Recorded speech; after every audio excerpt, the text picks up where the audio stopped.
Good afternoon, everyone. I'm Tom George with the Winthrop Region SBDC. I'd like to welcome you back to the second part of our webinar entitled Building an HR Foundation for Small Business. Instead of having a little presentation and introduction from Nikki and myself, I just wanted to put our contact information. Again, the SBDC is here to help you if you need counseling help or if you need access to resources or any kind of pain points your business has. We're here to help you. So our contact information is phone number 803-323-2283. Or if you want counseling, please sign up for that service at scsbdc.com. Again, Tom George and I would like to introduce Nikki. Nikki Pounds is an HR executive with over 25 years experience in that industry, and she's currently the CEO of HR Unequivocally. And with that being said, I'm just going to turn it right over to Nikki. Thank you. Thank you so much, Tom. I'm going to share my screen now. Welcome back to part two. For those of you who are, maybe this is your first time, I don't think we have anybody who's the first time on, but if you have any questions, please feel free to let me know. And also I will go through a little bit of a summary and overview of what we talked about last time. If you could just give me 1 second, please. I'm so sorry.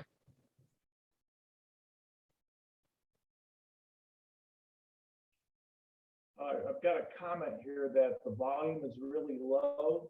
That probably is something on your end, Aaron. Sarah, Nikki, can you guys hear me okay? Yes, sorry about that. I had a distraction here. I apologize. So I can hear you. Can everybody hear me now? Because I think someone said the volume was low. How is the volume for me? I'm fine. You're okay. Okay, it says the volume for me is okay. Very good. Thank you so much, Aaron, for letting us know.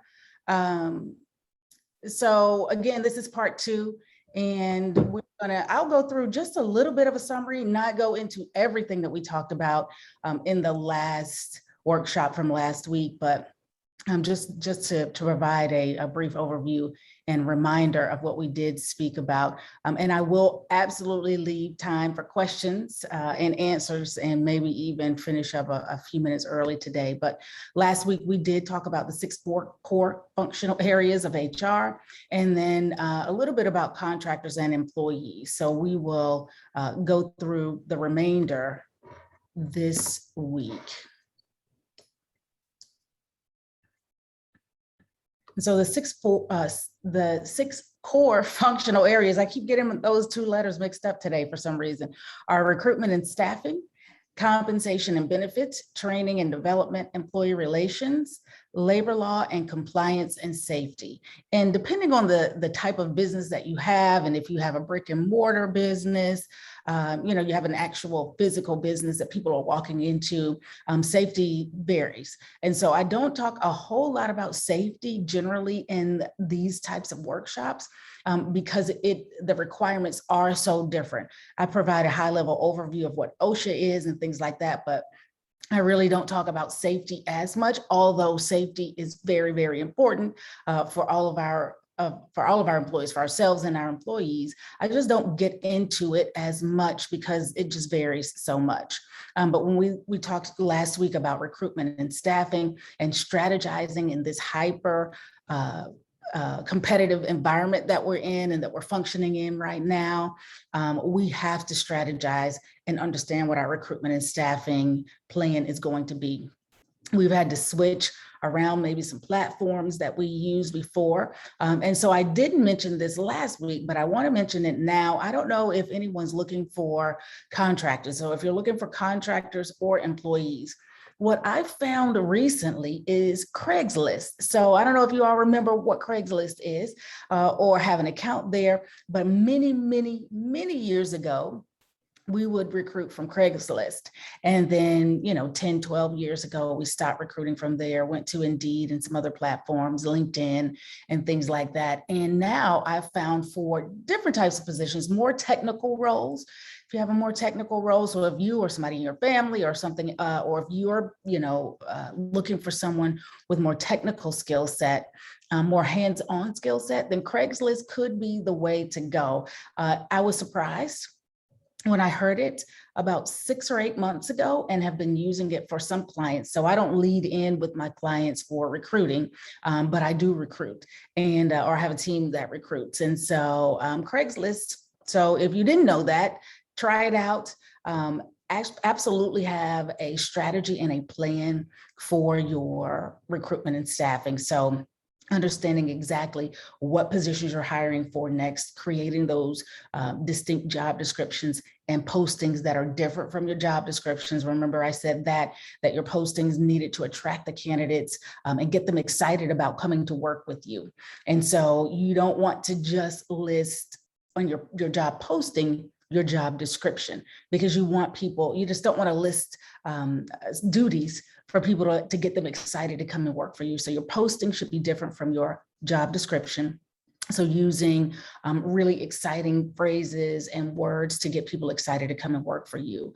And then as far as planning, how are you planning? Which positions come next? Which do you need first? Do you have to do some type of hybrid position? Are you looking for part-time, for someone for part-time or full-time, or maybe an intern or something like that? And I've actually spoken with some folks before Tom at Winthrop about hiring interns. And so, you're going to have it, would you hire an intern or something like that. So just be creative in your recruitment and staffing plan. So if you want more information about that, I'm certainly happy to go back into it. But we did talk about it last week. And then we talked about compensation and benefits. In order to understand what your compensation and benefit strategy is going to be, you need a job description. And so your job description not only tells your employee what the expectations are for you in the business and what the work product should be to meet your standards, but you need to do some market research in order to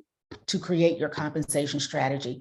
And don't go at it haphazardly, because when you do, it could take you a long time to correct any mistakes that you've made. You might find that you're losing good people because you're not paying quite enough. You might be overpaying for what your business can reasonably sustain.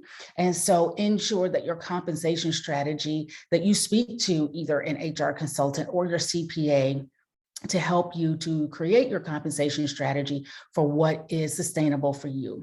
So be intentional about your pay structure. Do you want to lead the market or lag the market in the market? So do you want to pay more, or do you want to be on par with what the market is paying and then offer some creative benefits? I talked about that as well. So partnering as a small business, partnering with a third-party broker that will specialize in small businesses to help you to offer benefits to your employees that don't cost you anything.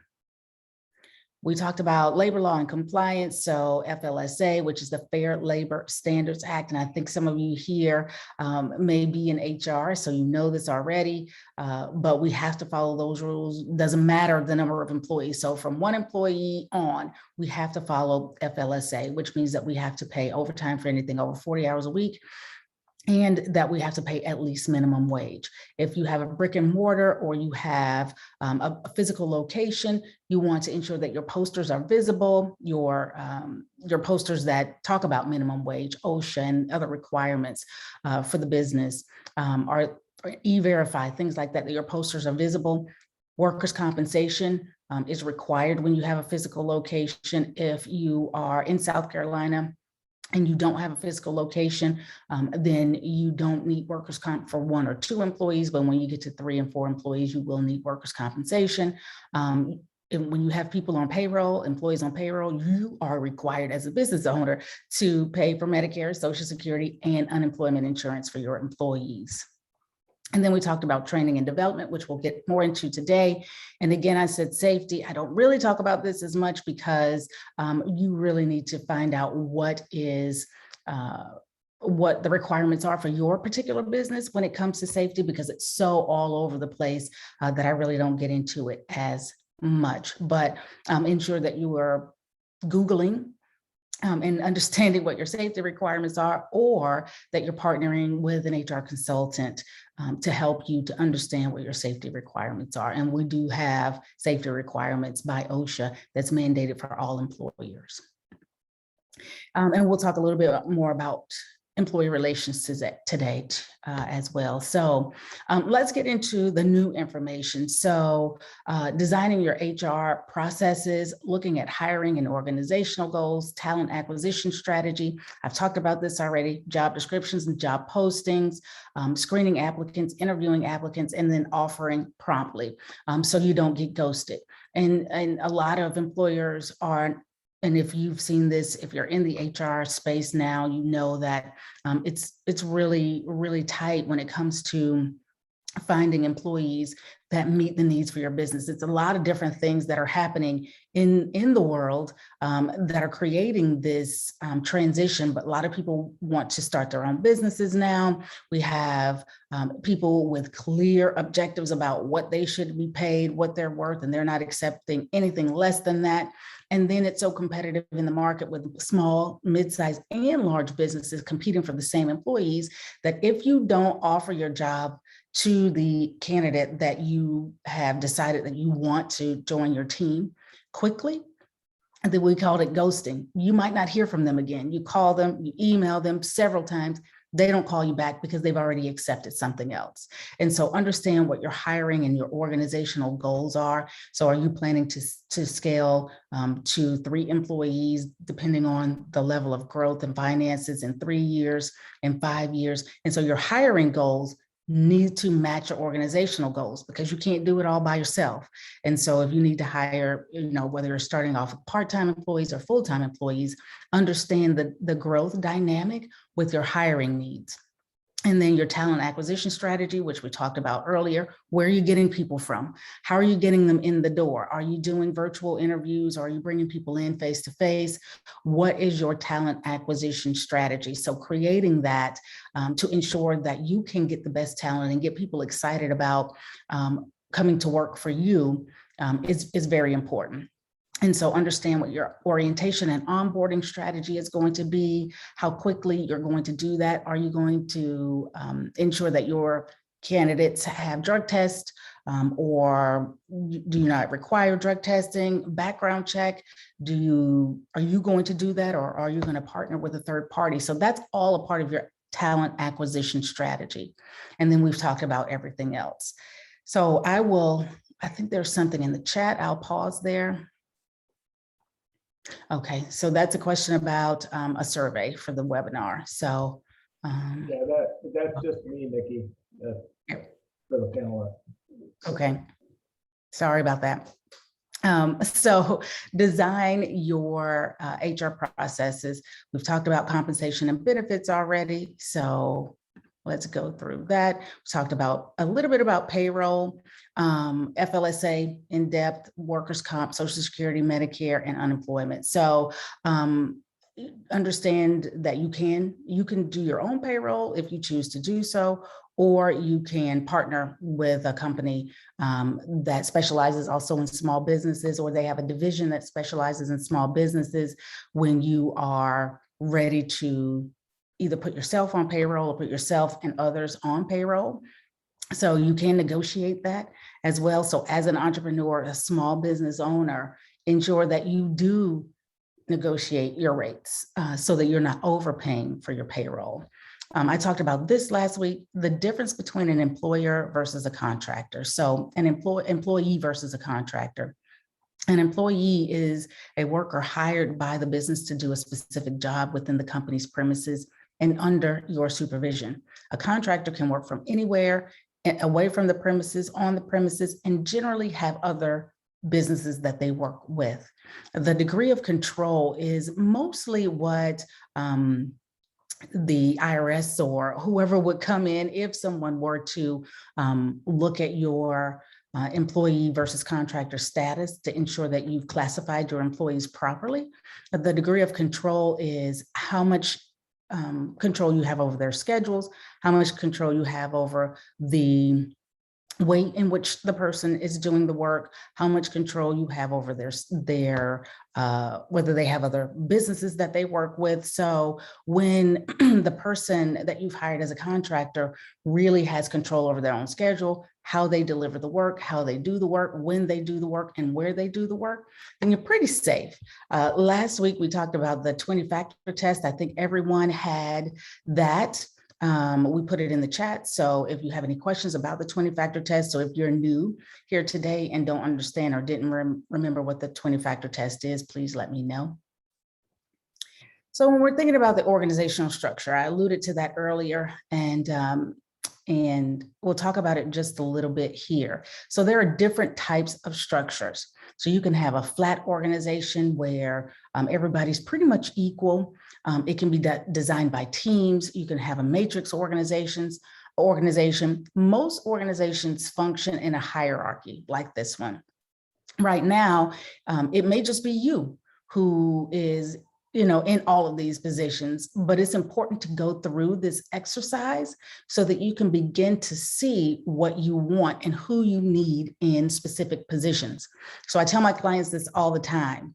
Writing things down brings clarity. And I probably said it to you all last week. Get clear on what you want your future business structure to look like now, and then fill in the names as you hire people. Until you hire people, then your name goes in the box. So you are the CEO or the president of the company, and maybe you've already done this for your business, but it really is important to have this. And it doesn't mean that it can't change. But as you begin to scale, you're delivering services, you might be selling the services, or you might have a salesperson.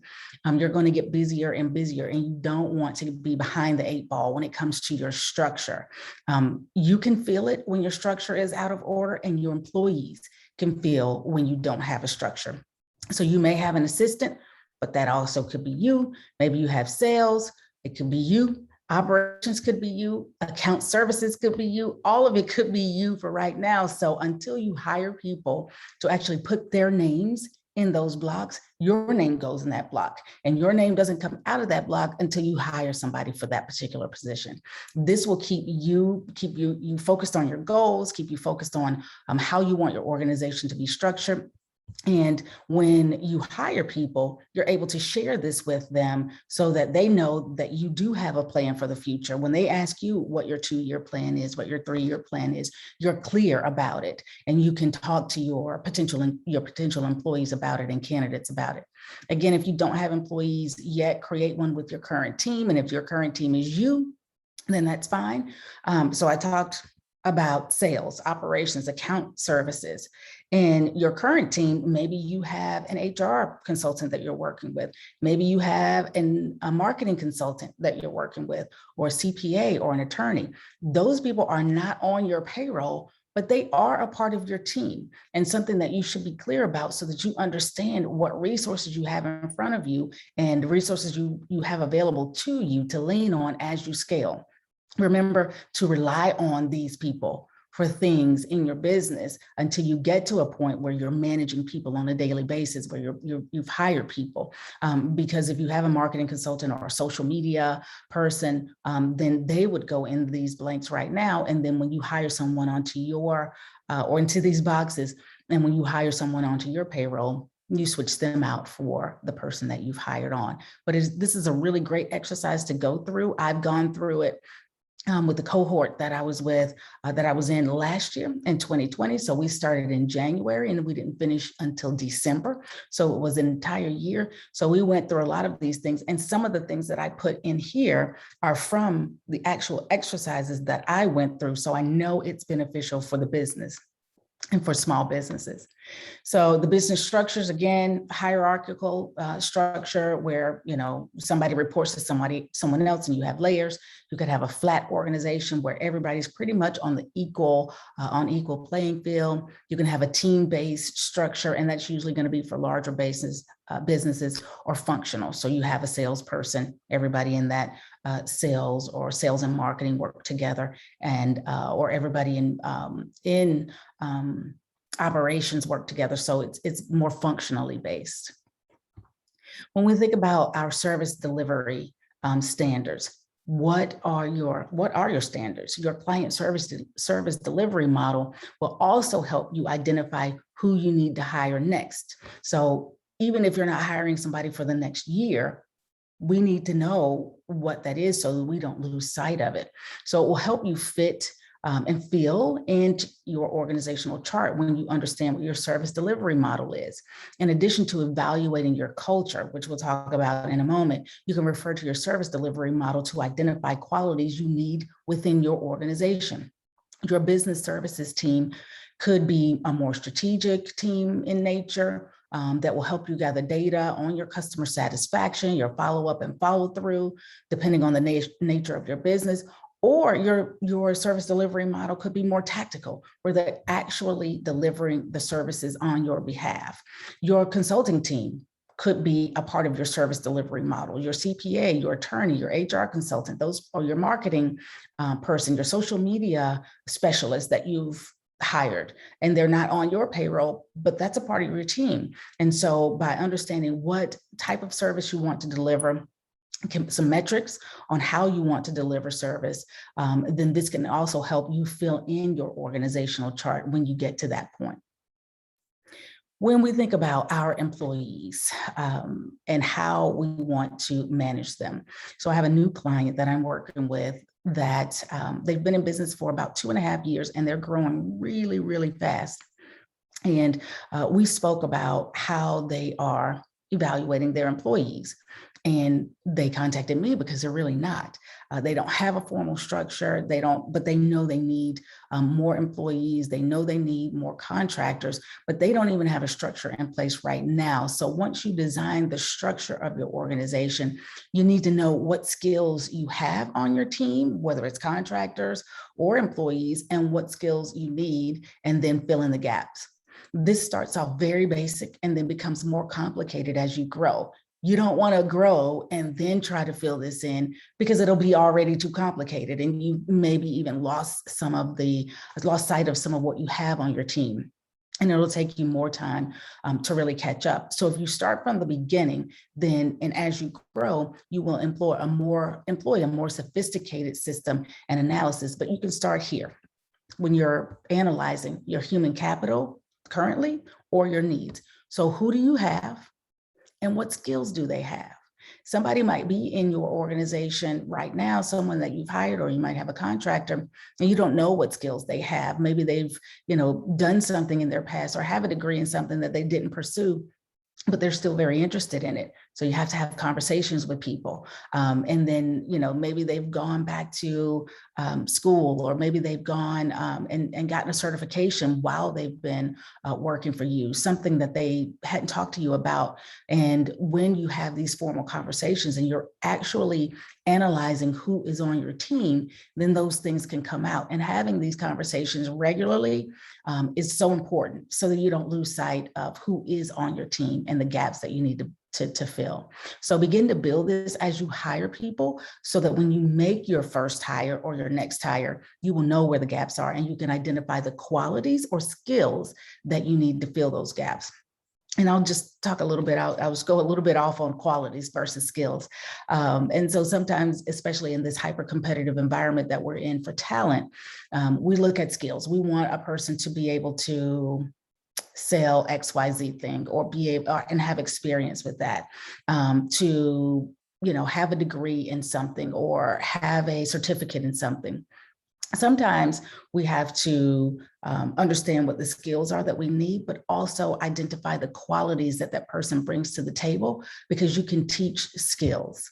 Qualities, you can enhance qualities for sure, but if someone brings to your table, to the interview room, that they are a self-starter, they are a go-getter, they can organize things, they are a quick learner, and you've processed, you have information that that they can do that with. You've gone through the interview process with them for their behavioral questions, and with your behavioral questions to understand how they've handled things in the past.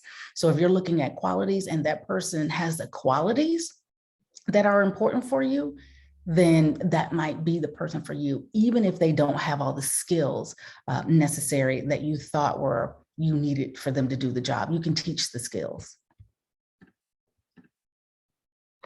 There's something going on with my background again, like this happened last week as well. Let me see if I can go back. I don't know if anybody else is seeing it like that, but I am. Okay.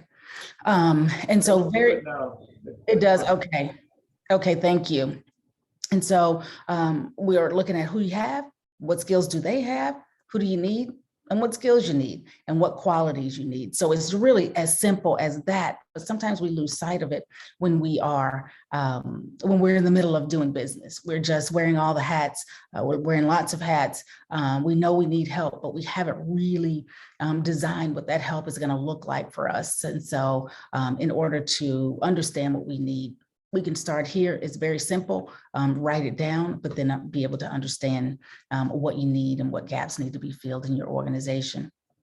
When we are looking at human capital analyzation, again, looking at your short and long-term goals. So consider the organization's unmet information and analysis needs. What pain points do you have? And then fill in those gaps. In the long term, you're going to develop a more systematic approach and a plan for whether you're going to, again, have a physical location or whether you're going to continue to function in the virtual environment. But as you continue to grow, you will develop a schedule of how often you should conduct this exercise. So going through your short-term and long-term goals, because you're going to check things off your list and put things on your list. So as you go through and check things off, you have to then go through this human capital analyzation tool again as you grow, because the first person you hire may or may not still be with the company. Maybe they've grown into a different position, but you need to continuously go through this process, and you have to decide how often that has to be. And that will be based on how fast you're scaling in your business. So you can't collect your information or your data about talent or create regular scorecards unless you actually know what you're doing. And so really the data collection is what, when, how, and why we're doing what we're doing. And understanding your employees know what, when, why, and how they're doing what they're doing. And so that can help you again to fill in the gaps that they may not have, so that they can service your business the way that you need for them to service your business. Again, you can do this in a basic way or a more sophisticated way later on. And if you have a business plan already, you've probably already gone through a SWOT analysis. And so as a part of your business plan or sometime during the process, maybe you've had to complete a SWOT, maybe not. But a SWOT analysis is really identifying what your strengths and weaknesses are and what your opportunities and threats are for your company. And so strengths and weaknesses are generally internal things that the things that we do well and the things that we have an area of opportunity for. Your opportunities are maybe your underserved markets, your unique product or service. Maybe you've created some type of new need, or that you're well-known in the marketplace. Some threats could be competitors entering the market, or regulatory compliance, depending on the type of business you have, or changing attitudes towards the product or service that you offer. So your strengths, you're looking at tangible assets, you're looking at the things you do well, and weaknesses, you're looking at the things that your company lacks. It could be resource limitations financially or human capital wise or something else. Or maybe a weakness could be that you're unclear about your position in the marketplace because you just don't have enough data. So I think I sent this to you all, or Tom sent it to you all to complete this. It's also important to go through this yearly, so that you stay abreast of what's going on within your business. So what strengths did you have last year? Are they still a strength now? What weakness did you have last year? And if it was a weakness, have you addressed it, or is it still on the list? What opportunities are available for you in the marketplace, and have you capitalized on those opportunities? And what threats do you have now? And that changes all the time, because we have people entering the market in the same space that we're in.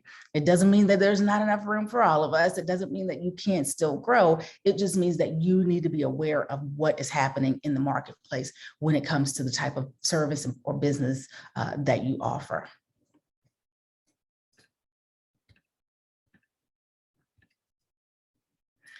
We talked a little bit about culture last week as well. So understanding what your mission, vision, and values are. So your mission is why you do what you do. Your vision statement is what you want to have accomplished by doing your why you're doing what you're doing, and your values help guide you along the way. And so we talked about the difference between rituals and stories and why those are important to keep track of, policies, practices, and procedures, and layout of your organization, which all translate into your culture. If anybody needs more information or would like to have more information about that, I'll be happy to go through it. We did go through it last week, so I'm not going to go through it again now, but I will be happy to go through it when if someone needs to. So what we've talked a lot about human capital analyzation. So you do want to understand who is on your team, who you need on your team, how you're going to get them onto your team. So we'll talk now about the employee life cycle and your HR and employee value proposition as you are creating your strategy. And so the purpose of an employee value proposition is to ensure that you're able to articulate to candidates why they should come and work for you. So you may be asking, why do I need to do this as a small business? First, because you will get more applications from talented candidates that meet your needs. And secondly, you will engage your talent from the onset so that you save on recruitment costs later. It costs a lot of money to replace employees. It costs a lot of money to replace contractors as well, because we pour a lot into them, and we get into a groove of really being able to handle the daily business with them, them almost completing our sentences, them anticipating what our needs are. And then if that employee leaves your company, or if that contractor leaves, then you have to start all over. And that costs time, which equates to money, especially for a small business. So as you build your employee value proposition as a part of your recruiting strategy, why should a candidate choose to work for your business? You have to be clear about that. Candidates are more savvy than I remember 20 or 25 years ago. Things are different now with social media, and people are talking about good employers and bad employers. People can see what your company looks like on Glassdoor. It's pretty much an open door if you begin to have employees or people or contractors who are putting your information on Glassdoor. So you have to be able to articulate and understand why someone should come and work for you. What do you offer financially? What salary range will attract the best candidates for your particular industry? What benefits do you offer? So I talked about this before. I talked about this last week, being creative when it comes to insurance and holidays and things that are affordable for you and sustainable for you as a small business. What career development opportunities do you offer or will you offer? So you have to get creative with that as well as you begin to hire employees or contractors on with your organization, because some people want to move up in the company, some don't, and that's okay. But we really have to understand who those people are on our team and manage them appropriately. How is your work environment? Is it flexible? Can you work from home, or can you work from anywhere? Can you work 3 days a week and in the office and 2 days out of the office? What is your work environment like, which is also a part of your culture, which is what is important to you. So we have to think about what is important to us. That also translates into our culture. What does your small business offer that other small businesses do not? So is it the flexibility? Is it the benefits and insurance? What is it that you offer that other small businesses do not offer and makes you a more attractive employer for those candidates that you're seeking? And can candidates relate to the message? Do you have a message that is relatable? Are you clear about your mission and vision and values? And how does that employee or potential employees see themselves fitting into your organization? So what is your employee value proposition? We have to build that. So it's what your talent wants, what your company wants, combined, those will depend, that will decide what your employee value proposition is. So ask yourself, why would a person want to work here? Why would a person want to work with me? When we think about the communication channels of your employee value proposition throughout the recruiting journey, again, this might be you who's doing this, or it might be maybe you've partnered with someone else to do it, but social media, marketing campaigns and events. So you're creating awareness. So passive candidates want to come and work for you. I actually had a person to reach out to me that I'd met at an event a couple of weeks ago, actually probably a month ago now. And he sent me his resume, and I thought that he wanted me to help him find a job with an employer. And I may have told you this story. I feel like I've told it already, but it may have been to another group. But I wasn't sure, but he said, no, I really want to work with you. And so we're going through that process now of looking at what position I have on my org chart that needs to be filled next, so that so I know clearly what my need is and where he can fill in that need. So we already know that this will start in January or February of 2022, but we're having these conversations now. So he already knows what my employee value proposition is, because I had a 3 or 5 minute conversation with him, and he wanted to come and work for me. He wanted to come and work for HR Unequivocally. You want to be able to do that as you scale and grow your business, so that you find passive candidates as well as active candidates for your business.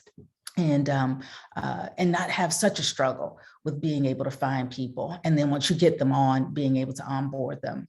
And so when you're creating awareness for passive candidates, you're doing that through your events, social media, and marketing campaigns. If you have a job and you put the sign out there, hey, I'm hiring and it's blinking, I'm open for business, then you want people to really understand what your EVP is for that as well through your job postings. And remember, I'll reiterate this again, job postings are different from your job descriptions. And you might be able to put it on your career sites on your website and through employer reviews like Glassdoor and Indeed. And when you're interviewing candidates, you might have a message template that you will use to ensure that you're clear and be able to articulate your EVP throughout the interview process, and then through the follow-up, through offer, and then through hire. And this doesn't take us all the way through the entire employee life cycle, because the entire employee life cycle would be the end of the life at the company, where the employee exits either for their own personal reasons, or because you decide that they don't fit in your organization. That would be the entire employee life cycle, but you would still need to communicate your employee value proposition throughout the employee life cycle, so that, if you get to that point where they've decided to exit, or you've decided for them that they need to exit, you understand why they didn't fit in the organization, or why the work product didn't meet your standards. When we're looking at key performance indicators, so we bring an employee in, we get them excited, we have an exciting job posting, we bring them in to work for us, we have a job description. Now you want to measure your employees' success. You want to measure your own success, right? So you probably get feedback from your clients currently. Maybe you get feedback from your contractors or your employees if you have employees already. So you want to know what you're doing well. Employees want to know what they're doing well is the same as you do, and what they can do differently to enhance themselves or make your business better. So when I speak about small businesses about assisting them with building their HR foundation, most of them want to ensure that they are creating a good foundation for new employees or contractors that are coming into their organization, but not clear on why they really need to do that and how they need to do it. So it's so important to have measures in place of what success looks like for your business. So if you've ever talked to a coach, a business coach, or any other coach, then they might ask you, what does success look like for you? You need to provide that for your employees as well. It could be monetary, but it also could be the number of clients served. It could be the number of boxes sold, or whatever success looks like for your business for that particular role. We need to be able to define that. And KPIs, or key performance indicators, are quantifiable measures that help you determine how well you are performing over key business goals and processes. So the most important thing to remember about key performance indicators is that they only track key business goals. So you're not tracking every single thing. You're tracking key business goals. Those are the things that are making the business run and making you money. So how are KPIs different from business metrics? The one core difference between KPIs and business metrics is the metric tracks your performance over key business goals. A KPI is going to track a subset of your business metrics, and that can focus on what matters the most to you. Again, how many boxes sold, how many clients served, and things like that. So here's an example of a sales KPI. This is probably, for me, one of the harder positions in my organization because I'm so passionate about my work that I want to go in and close the deal, but I can't always necessarily go in and close the deal. And so I have to kind of let some of that go and and allow my salespeople to go in and close the deal as well. So some of the KPIs that you can look at as you're thinking about if you're going to hire a salesperson. And again, this is just an example, would be total sales revenue, for instance. So that's total revenue generated from all of your products over a defined period of time, whether it's 6 months or a quarter or a year. Sales growth, so that would be the percentage of growth in sales over a defined period of time. How much did that person help your business grow? And the sales cycle length. So the average time that sales process takes between the initial contact with a potential client and you actually closing the deal, or that person actually closing the deal. Number of new leads. So this is the number of new leads your sales manager or reps are generating over a specified period of time. And so KPIs are not ongoing forever and ever and ever. You do need to look at them in shorter increments of time so that people feel like they've accomplished something. Lead to client conversion rate, that would be the percentage of leads converted to your sales process. Incremental sales, revenue per sales rep, upsells. So if you have something else, like I said before, recruiting, I don't lead in with my clients with that. But if I lead in with HR services and they're like, oh, I need some help to find someone, that would, do you do that? Yes, I offer recruiting. That could be an upsell. And then cost of customer acquisition. So how much did it cost you to acquire that customer? How many conversations did you have? We have to look at that. So if we're in the sales role right now, we should look at that. And then we'll be able to translate this into key performance indicators for our salespeople when we're ready and able to hire them. And so have you spent 4 hours with the customer or have you spent 2 hours? How many handwritten notes have you sent to the customer? How many mugs or, how many emails have you sent? That's all things that need to be allocated in your cost as a small business because it costs time, costs money. Here's some marketing KPIs, and I won't go into this as much. If you want, and I'll send this presentation afterwards, like I did before, so that you can go back and look at it. But some marketing KPIs, so lead to qualified lead to sales qualified lead, organic web traffic, and things like that. So if you have a marketing person who's helping you with these things, whether it's a contractor or an employee, you're able to understand what success looks like in that role and identify the key performance indicators so that you know that you're either getting a return on your investment or not, and then decide the way to go from there. So how do I pick KPIs that are right for my small business? So it really depends, just like everything else in HR. So it really depends on your business, who you plan to hire, what would be the first KPI that you would select for that person? What's the most important thing that that person will do for you when they come into your business? You need to understand why you're choosing that particular KPI and how are you going to monitor that KPI. So the ones that I showed you were examples. They might not fit for your organization. That's fine. But really ensure what is important for you and be able to write that down. I want to talk about, before we end, orientation versus onboarding, and then we're going to wrap it up. So I had a couple more slides, but we're already at 12:45. So I will just send these to you.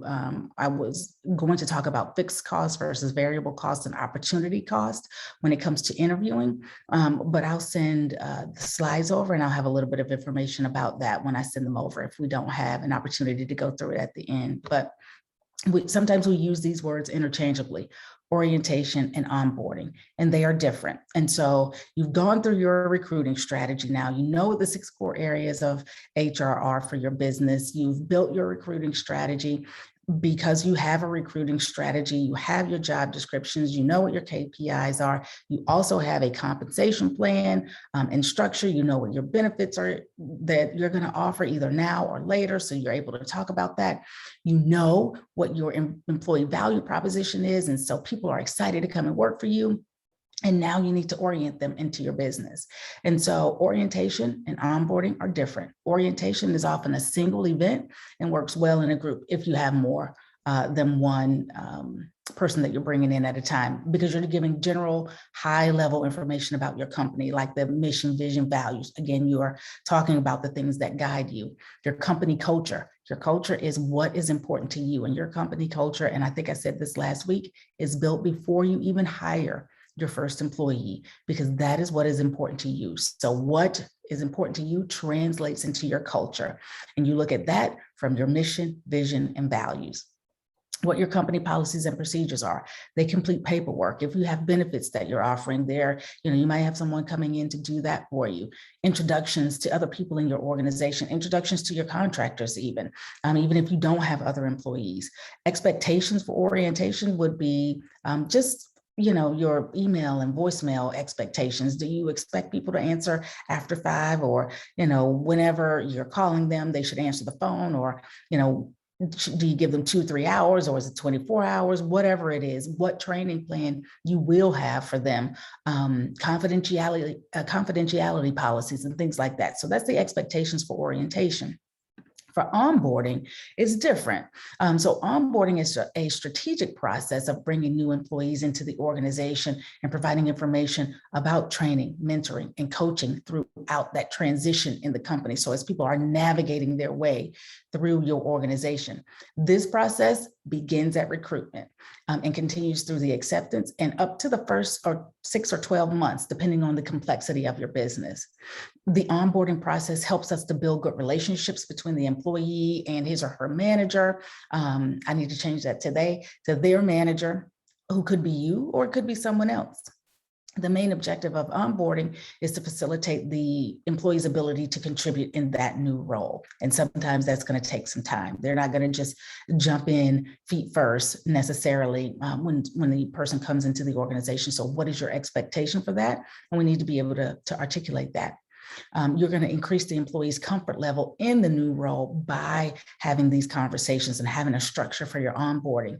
This reinforces that person's decision to stay with your organization, because people will decide whether they're going to stay with your company in the first 30 days. And it could be even less now. But you want to ensure you're making time for your employees in the orientation and throughout the onboarding process. This could be 2 weeks, it could be a month. It just really depends on, again, the complexity of your organization. You want to enhance productivity, so you start from the onset and encourage the commitment towards employee engagement and get them to want to stay with your organization. A successful onboarding looks like you making time for them, for the employer or contractor, not bringing them in and saying, oh, I forgot I had a training this morning, or, oh, I forgot I had XYZ thing to do. And so you just sit here and read all of this stuff. I've been in organizations like that. It is not fun. If you've ever been in an organization like that, where they just sit you in a room and ask you to read some documents because no one has anything planned for you, think about that as you're building your team, whether it's contractor or an employee. Share your plan. That would be a part of a successful onboarding process. Check in regularly. Make sure your culture is understood. Don't drown employees with new information. This is why onboarding takes so long, because you don't want to show them everything in the first 8 hours and say, here, sit here and read all of this information, and then second day, go do. That's just not fair to the employee, and show some empathy by putting yourself in the other person's shoes.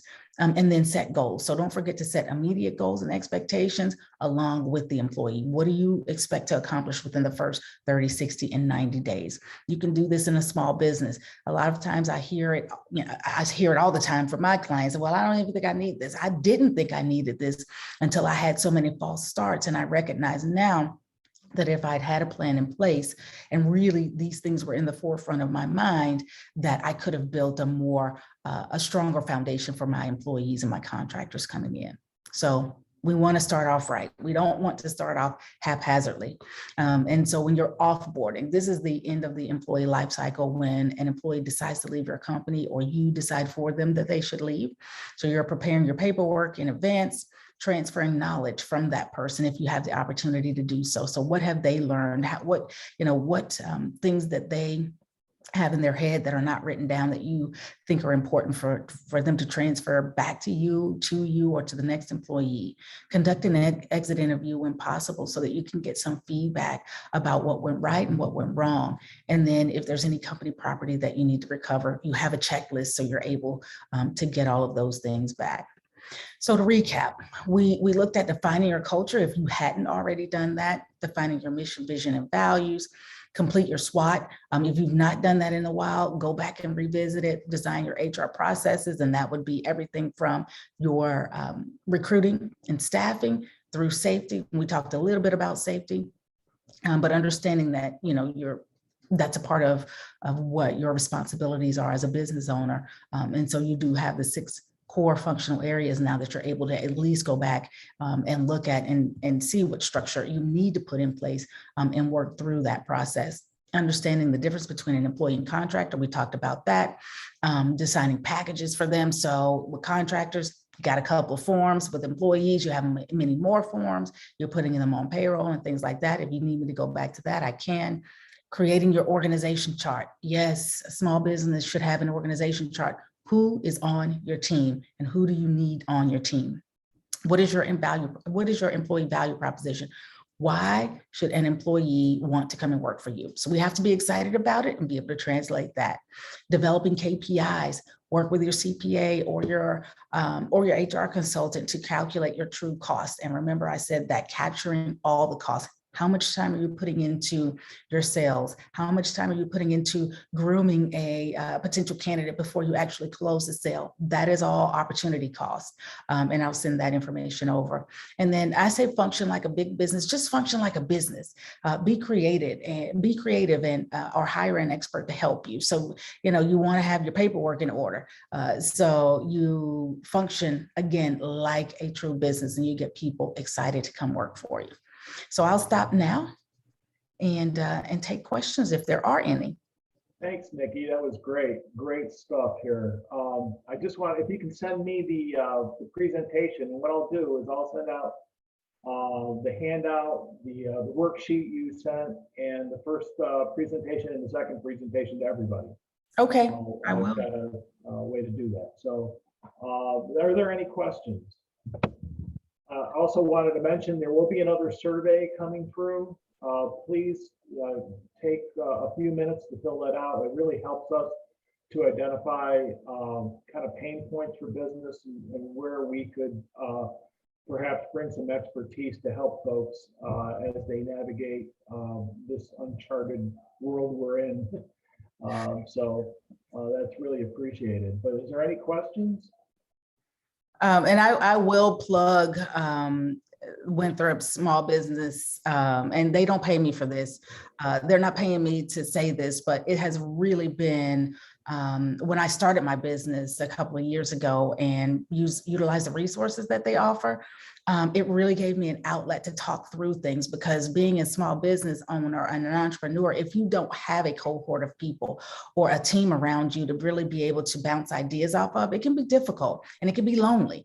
And so having them at the Small Business Center to help me and be able to bounce ideas off of, I kind of felt like they were an extension of my team of sorts. And so I was able to I've been able to sustain because of a lot of the things that I put into my business based on some of the marketing help that I got and some of the sales help that I got, and a really fantastic business plan that I had to create. And that was all really, really thanks to the Small Business Center. So I'm appreciative that I was able to come back and provide this information now for other small businesses, but utilize those resources there. It's, even if you don't know what you need, just go and talk to somebody and they'll help you figure out what you need. Yeah, thanks, Nikki. And most of our folks have owned businesses before.